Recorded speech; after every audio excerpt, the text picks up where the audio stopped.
نو چې موږ تاسو وایو چې اعوذ بالله زه پناه حاصلوم په الله تعالی سره من الشیطان الرجیم د شیطان رټلی شوي نه. نو په دې کې د تصوف خبره کومه وه.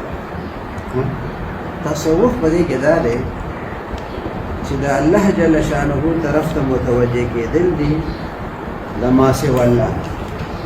تصوف هم دا وایي چې د خلق نه د انسان خالق طرف ته متوجه شي.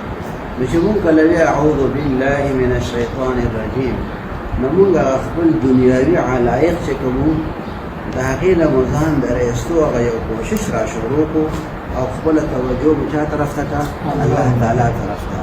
نو صوفیان تصوف هم دغې ته وایي چې د ما سوى الله نه بنده توجه واړوي او د الله جل شانه طرف ته دی متوجه شي. نو اعوذ بالله من الشیطان الرجیم کې دغه مقصد زموږ د الله پاک طرف ته توجه پیدا شي او دا د تصوف هغه لومړی قدم دی. ټیک ده که نه؟ خو بل مقصد په دې کې دا دی چې دا تعوذ کله مونږ کوو نو په دې کې مونږ د خپلې مجبورۍ د خپلې بېوسۍ د خپلې کمزورۍ اعتراف کوو. دا د دې خبرې اظهار دی چې مونږ عاجز یو. ځکه خو د بل چا پناه حاصلوو. د چا پناه حاصلوو؟ د رب العالمین. د ټولو نه قوي ذات چې دی چې د هغه نه زیات طاقت والا بل څوک نشته.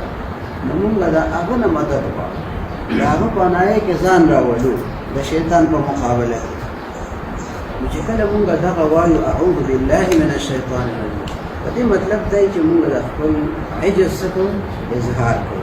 خپله بېوسي، خپله مجبوري او خپله کمزوري دا مونږ په دې الفاظو کې څرګندوو او ورسره د الله جل شانه د عظمت او د هغه د قدرت اظهار کوو چې رب العالمین عظیم دی، هغه د لویو قدرتونو مالک دی، هغه پناه ورکولو والا دی. د هغه په پناه کې چې څوک راله بس هغه پناه ومونده او د هغه په اراده کې څوک رکاوټ نشي اچولی. د شیطان مقابله کې چې هغه مونږ سره امداد وکړي نو شیطان زمونږ هېڅ نشي کولی. ټیک ده؟